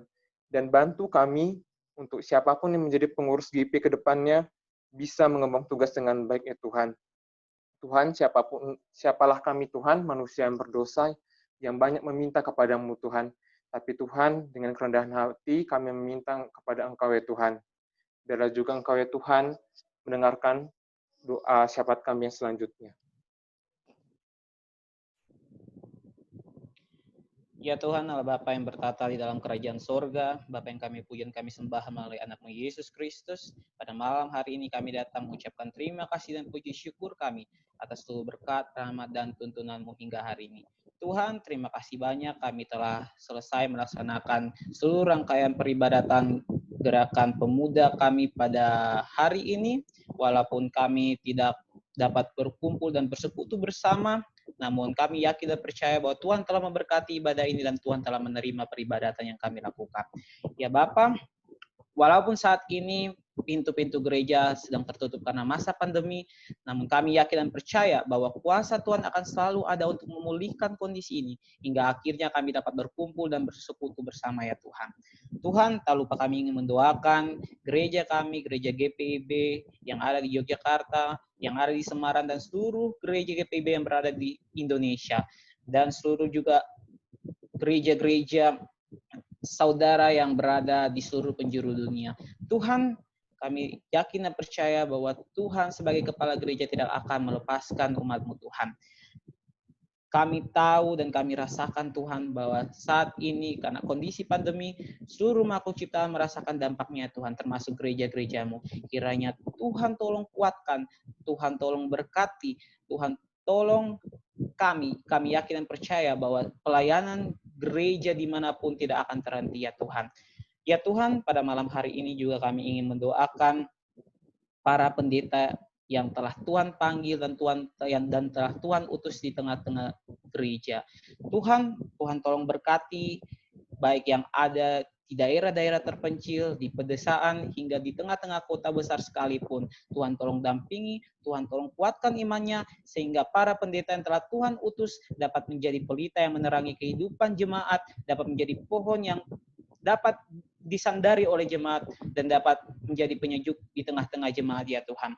Tuhan, pada malam hari ini juga kami tak lupa ingin mendoakan para majelis jemaat, para pekerja, pengurus-pengurus, dan anggota unit-unit misioner, mulai dari pelkat hingga komisi-komisi. Tuhan, semua ini adalah pilar yang turut berdiri membangun dan memberdayakan jemaat. Bapa, dalam setiap langkahnya, Tuhan tolong berkati dan perlengkapi ya Tuhan. Dalam menjalankan setiap tugasnya, Tuhan tolong para majelis jemaat, para pekerja, pengurus, dan anggota unit misioner. Kokohkan kaki mereka semua sehingga kuat menapaki jalan yang telah Tuhan rancang. Kuatkan tangan mereka semua sehingga dapat bekerja dan berkarya di dalam Tuhan. Penuhilah hati dan pikiran mereka sehingga mereka tidak tersesat Tuhan. Tuhan, inilah doa dan sembahyang kami ya Tuhan. Di dalam nama-Mu kami berdoa dan mengucap syukur. Pujilah Bapa Yesus Kristus, puji syukur ya Tuhan di malam hari ini, kami kaum muda GPIB Marga Mulia Yogyakarta dan juga GPIB Menara Semarang ya Bapa, di mana kami telah memahami dan mengisi hati dan pikiran kami ya Tuhan dengan firman-Mu, dan juga menjelaskan yang telah diberikan oleh Ibu Pendeta ya Tuhan.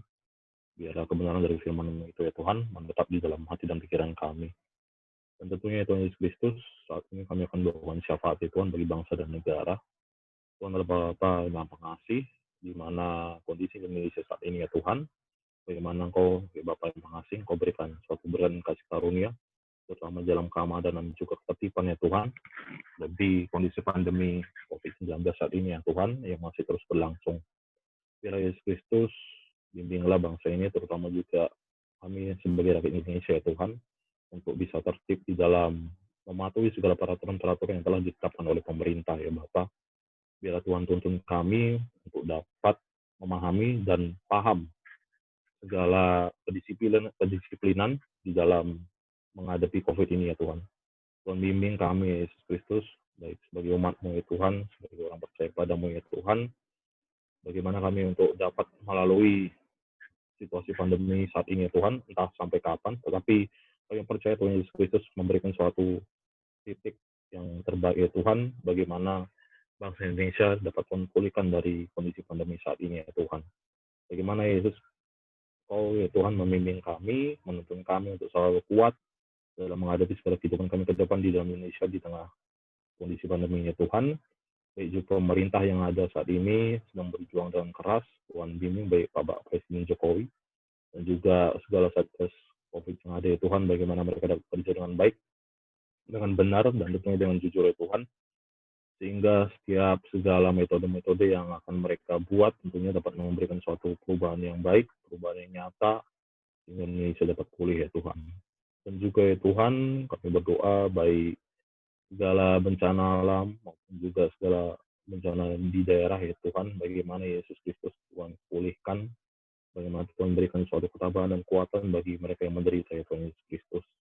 Dan biarlah Tuhan juga bimbing dan sertai tenaga medis ya Tuhan, di mana mereka harus 24 jam penuh ya Tuhan, untuk mengatasi, untuk memberikan suatu proses penyembuhan ya Tuhan. Mereka telah meninggalkan keluarga mereka, tapi bagaimana Tuhan menuntun mereka untuk dapat dengan sabar, dengan kuat ya Tuhan, untuk melalui situasi normal yang baru ini ya Tuhan. Tuhan bimbing bangsa ini ya Tuhan, bahwa kami yakin, kami percaya sebagai anak Tuhan Yesus, untuk tidak meninggalkan Indonesia ini untuk terus ya Tuhan mengalami kondisi pandemi seperti ini. Tapi kami percaya Tuhan, biarlah Tuhan Yesus Kristus dengan kuasa dan kehendak-Mu ya Tuhan, Tuhan memberikan suatu jalan yang terbaik dari ini semua ya Bapa mengasihi.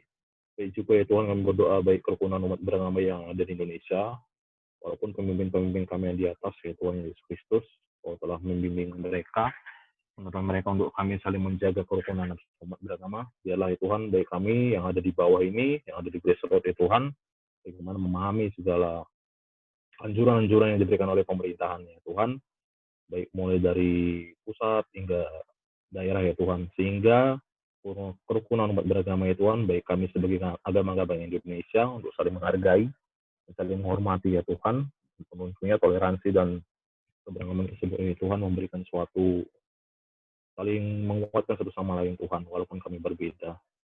Dan biarlah Tuhan Yesus Kristus dengan kuasa dan penyertaan-Mu ya Tuhan, menuntun kami ya Tuhan sebagai seorang percaya, baik kami sebagai seorang pemuda, dalam kehidupan kami ke depan ya Tuhan, untuk kami dapat berperan serta, baik dalam kehidupan pribadi kami masing-masing, entah dalam bentuk hal apapun, itu semua turut dengan kehendak-Mu ya Tuhan, untuk kami dapat memberikan satu peran serta dan kemajuan bagi bangsa Indonesia ke depannya ya Tuhan.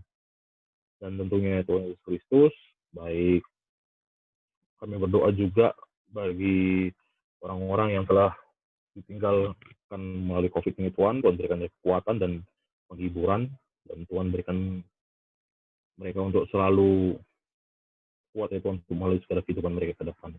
Biar situasi dan juga kenormalan baru yang akan kami lalui hingga beberapa bulan ke depan, biarlah Tuhan Yesus Kristus juga menuntun kami untuk lebih disiplin dalam masa muda kami, dan juga tentunya Tuhan mengendalikan diri kami masing-masing untuk dapat dengan bijaksana ya Tuhan di dalam menjalani kehidupan kami, baik di dalam media sosial maupun juga di dalam perilaku dan pribadi kami masing-masing. Inilah doa anak-Mu ya Tuhan, semuanya karena kuasa dan perintah-Mu ya Tuhan, kami telah berdoa dan syukur.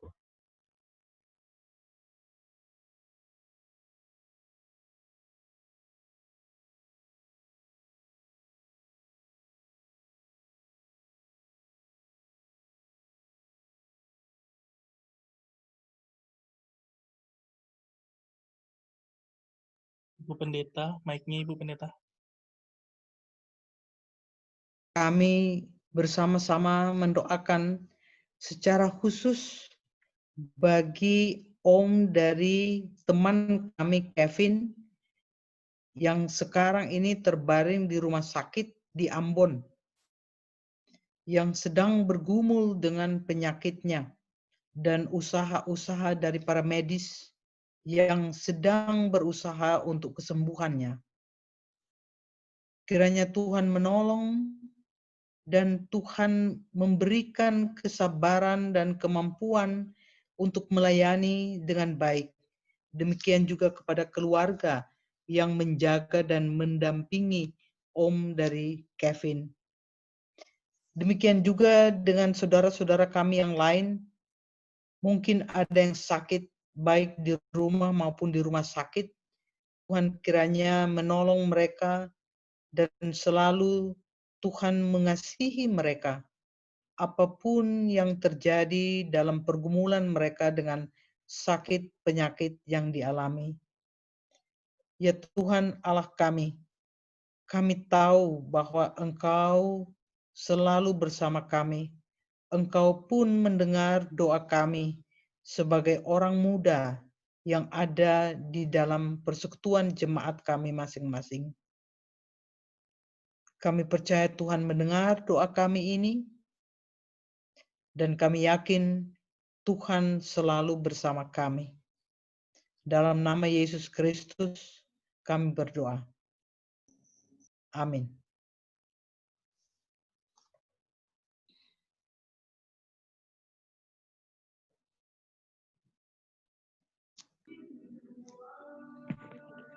Selanjutnya kita akan masuk dalam persembahan syukur. Persembahan dapat disalurkan melalui barcode yang sudah tersedia di layar screen dan dapat dikumpulkan dan diserahkan ke kantor majelis jemaat pada setiap hari Selasa dan juga Jumat, atau melalui transfer ke rekening Bank BNI nomor 0282413889 atas nama GPIB Margo Mulyo dengan menambahkan nomor kode ke dalam jumlah yang diberikan. Persembahan syukur akan diiringi dengan menyanyikan Kidung Jemaat 337, Betapa Kita Tidak Bersyukur.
Mari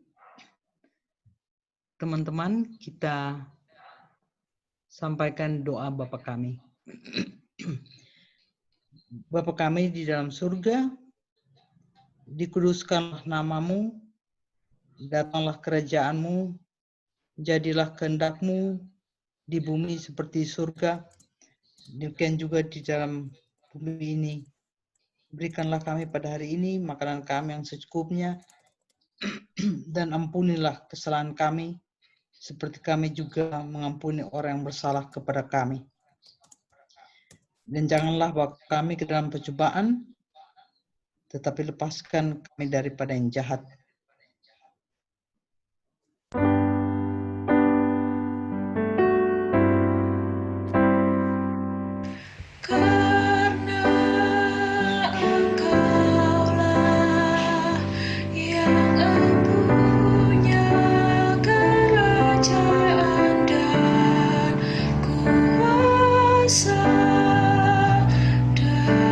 Dan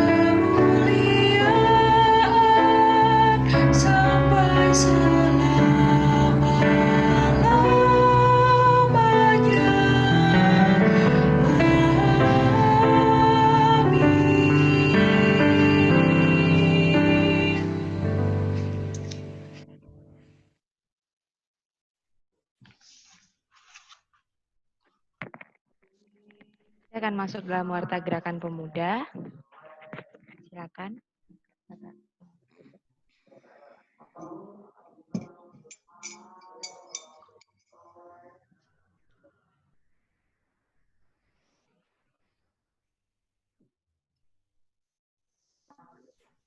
Dari Margo Mulyo, Kak Kevin.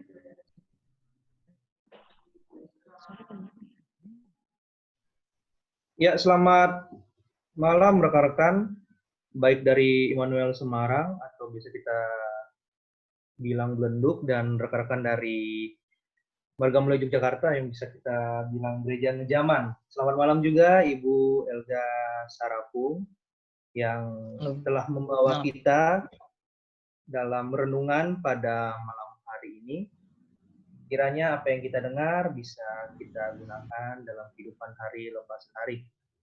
Terima kasih juga untuk rekan-rekan dari Immanuel Semarang dan Marga Mulyo Yogyakarta yang telah mengambil dalam pelayanan atau petugas ibadah pada malam hari ini. Kiranya pelayanan kita selalu diberkati oleh Tuhan Yesus dan selalu semangat dalam berpelayanan bersama.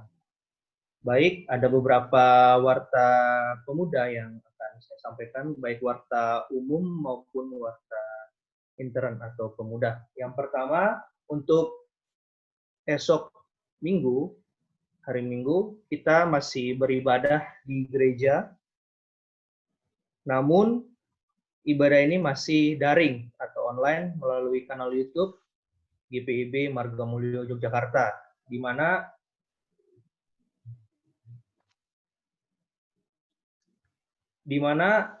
ibadah esok Minggu akan diadakan ibadah peneguhan Pelkat dan pelayanan PAPT yang itu dibagi menjadi 2 jam ibadah, yaitu pukul 9 pagi dan 5 sore.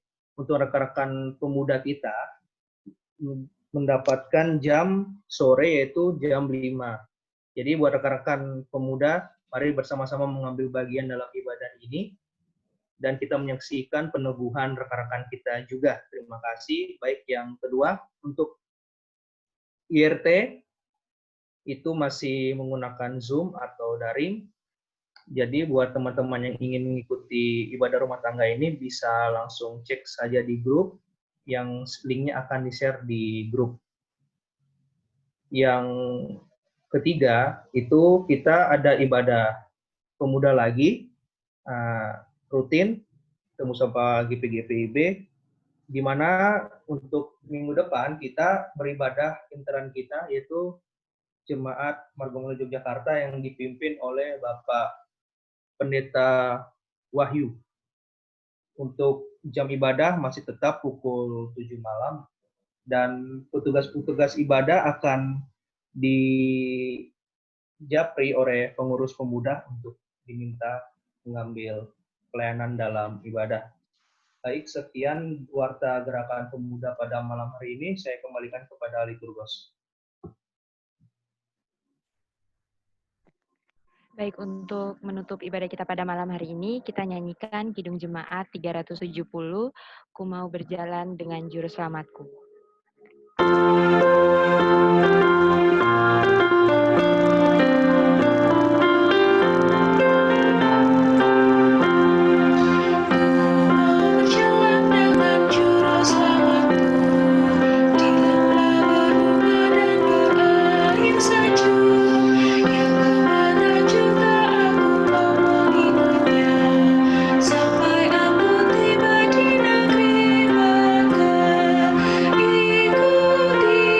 Ikuti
Doa penutup dan berkat saya serahkan kepada Ibu Pendeta. Teman-teman, marilah kita mengakhiri ibadah kita pada malam hari ini. Terimalah berkat Tuhan. Teman-teman Gerakan Pemuda Jemaat GPIB Margomulyo, Yogyakarta, dan GPIB Immanuel Semarang. Kembalilah ke rumah masing-masing, ke dalam keluarga masing-masing, ke dalam persekutuan jemaat masing-masing, dan ke masyarakat dimanapun saudara berada. Bersamalah selalu dengan Tuhan Allah. Yakinlah bahwa Tuhan Allah beserta kalian saat ini, besok, dan selama-lamanya. Amin.